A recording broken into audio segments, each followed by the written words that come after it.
Hai guys, welcome to my channel again guys. Kemarin timnas U20 kita sudah menjalani semua 3 pertandingan penyisihan grup ya. Dan hasilnya kita kalah 2 kali dengan skor telak. Dan pada pertandingan terakhir yang kita harapin kita bisa memperoleh setidaknya 1 kemenangan pun gagal juga. Walaupun tidak kalah ya. Masih bisa imbang. Cuma ya ini sesuatu yang terus terang mungkin mengecewakan bagi semua, termasuk gue juga itu, karena bagaimanapun kita kan namanya netizen, walaupun banyak orang bilang jangan mengharap menang terus, tapi ya kita pasti dalam hati kita pasti pengen menang kan gitu, melihat timnas kita menang. Siapapun lawannya, seandainya lawannya Argentina pun pasti kita pengen lihat dia menang kan gitu, banyak itu di pertandingan resmi. Cuma ya sudahlah gitu. Eh, yang gue mau bahas bukan soal hasilnya, itu kan sudah lewat. Kita respect pada perjuangan pada penggawa timnas kita gitu loh. Mereka bibit-bibit bangsa dan jalan mereka masih panjang walaupun banyak kekurangan kan gitu. Yang gue jadi sorotan gue ini, setelah kekalahan ini kok sepi ya gitu loh maksudnya. Ingat zaman dulu waktu STY ngelatih, begitu mengalami kegagalan, tagarnya rame banget, stay out gitu. Ya terus terang gue, dalam hati gue bukan orang yang pingin meneriakkan tagar Indra Sapri out atau apa, bukan karena gue uh, sok baik atau apa, bukan karena gue apa istilahnya takut dihujat netizen atau apa, enggak. Cuma karena bagi gue menghargai, namanya sebagai pelatih itu kan berat itu loh.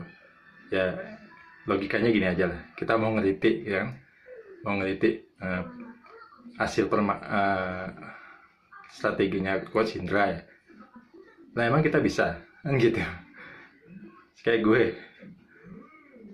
gue main di tim sepak bola aja nggak pernah kan gitu barangnya. Jadi gue nggak mau masalah itu. Yang gue mau bahas ini pundit-pundit lawak kita ini gitu loh, yang dulunya kalau begitu getol menyuarakan out, mengkritik segala macam dengan keras, dengan tajam gitu.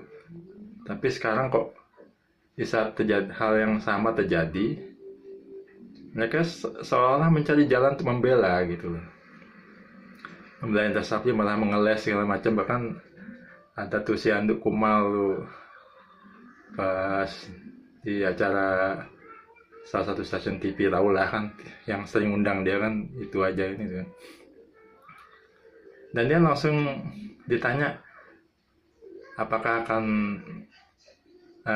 layak Indra Sapri out. Dia langsung mencari jalan untuk membelokkan itu gitu loh. Dan dia bilang, memang negara mana sih pelatih timnas kelompok umur sedemikian hebohnya dihakimi gitu, banyak kayak gitu lah. Gue lupa sih kata-kata persisnya kayak gitu lah gitu. Nah yang dia lupa masalahnya gini loh, benar juga emang di negara-negara maju emang kalau pelatih kelompok umur biasanya nggak begitu heboh banget, karena yang nonton juga kadang jarang gitu loh. Maksudnya gue sering lihat pertandingan kelompok umur itu ya, baik itu timnas ataupun klub ya, misalnya kayak akademi itu, yang nonton seringnya nggak begitu banyak, kadang-kadang aja yang nonton dikit lah, karena emang bagi mereka tim-tim usia muda itu kan masih kayak mungkin ya entah karena nggak selalu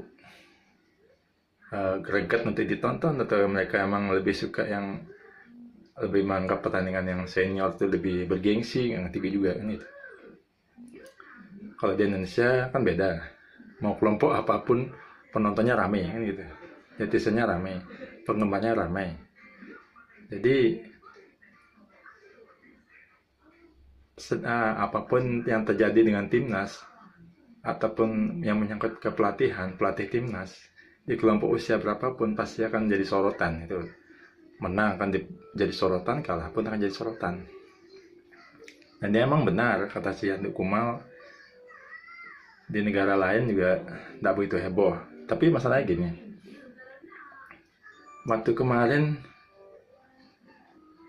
di Piala AFF, STY kan bawa timnas U22, artinya kelompok umur. Lalu kenapa dia heboh juga gitu loh?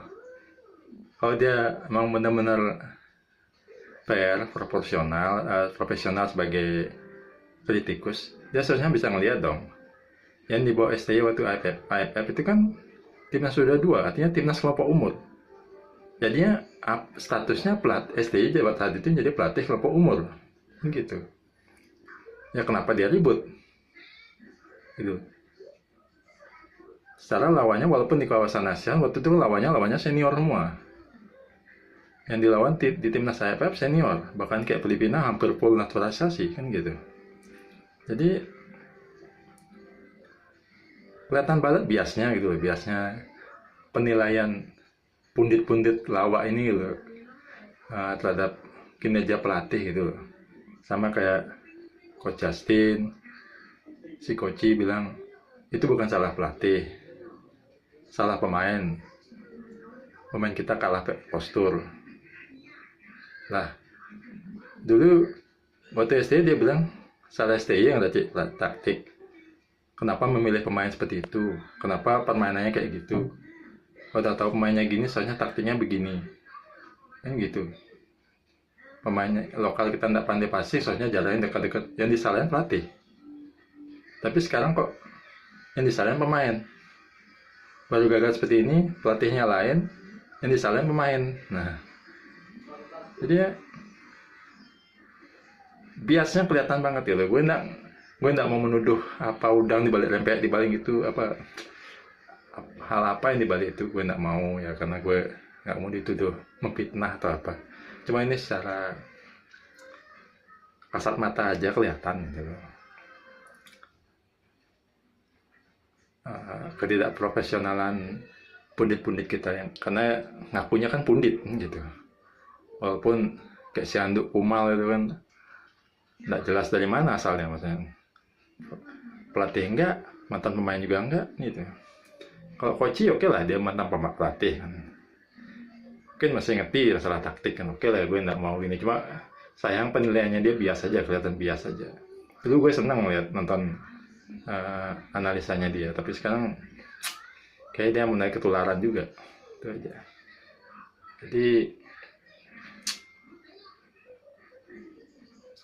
kita ngelihat ini seolah-olah gimana ya, gue ngelihat ini seolah ada apa itu loh dengan pesepak bola Indonesia gitu. Dan kenapa orang-orang seperti ini seringkali diberikan ruang untuk bersuara di stasiun TV atau apa gitu. Soalnya mereka ikut seneng aja gitu. Apakah karena hanya untuk mencari audiens gitu, karena mereka tahu kalau mengundang pundit-pundit yang mungkin dalam tanda kutip dibenci masyarakat, pasti yang nonton banyak karena mereka gregetan, mungkin gitu juga. Gue nggak ngerti juga, atau ada maksud lain di balik itu, nggak ngerti ya, gue nggak mau menuduh, itu aja. Ya kembali ke timnas kita ya Indra Safri berkata dia sudah siap menerima apapun konsekuensinya, dia merasa bertanggung jawab atas kekalahan timnya. Nah kita tunggu aja respon PSSI gimana itu. Kalau gue pribadi sih, memang dari dulu waktu zamannya Evan Dimas, taktiknya Indra Safri ini memang cocok untuk di ASEAN gitu aja untuk saat ini gitu. Kalau untuk di ASEAN gaya permainannya cocok karena lawannya mungkin selevel, tapi kalau untuk Asia, dan gue pernah juga bahas di video-video gue sebelumnya gitu, taktik semacam yang dipakai Indra Safri ini akan susah bersaing di Asia, di negara yang melawan negara-negara yang kuat gitu. Karena kita pertama ya postur memang benar mendukung postur. Sebenarnya tinggi badan sih tidak begitu ini ya, asalkan fisiknya bagus. Ya bisa contoh kayak Coach Nova, dia melatih fisik timnas asuhannya supaya lebih kekeren apa? Kalau bodinya bagus, ototnya bagus, body balance-nya bagus. Jadi pas adu body dengan pemain lawan atau adu speed, itu kita bisa mengimbangi. Gitu. Masalah tinggi badan kan ya banyak lah. Semua tergantung skill ya. Contoh aja Marco Kurela, back Spanyol itu kan pendek, untuk ukuran orang bule itu kan pendek gitu. Tapi dia bisa jadi back hebat. Ya kan Navarro pendek, tapi dia bisa jadi back hebat. Dan bahkan membawa Italia waktu itu juara Piala Dunia, gue lupa. Gitu aja. Jadi postur itu sebenarnya tidak begitu signifikan asalkan skillnya bagus. Gitu aja. Yang penting massa otot itu emang harus dijaga ya, karena kalau kita berhadapan dengan pemain-pemain yang dari kelas Asia Barat, Timur Tengah, itu kan mereka fisiknya begede-gede, besar-besar. Jadi kalau pas berebutan bola mereka adu body dengan postur kita yang kecil kayak gini, masih kalah itu aja. Makanya ya masuk itu aja. Memang betul seperti yang diajarkan Coach Nova, itu fisik dan massa ototnya ditambah dulu itu aja. Jadi ya kembali, strategi Coach Indra emang cocok untuk ASEAN. Jadi kalau saran gue sih ya, kalau untuk kompetisi di ASEAN cocoklah ditunjuk Indra Sapri, kayak misalnya SEA Games, AFF, itu contoh cocok ya.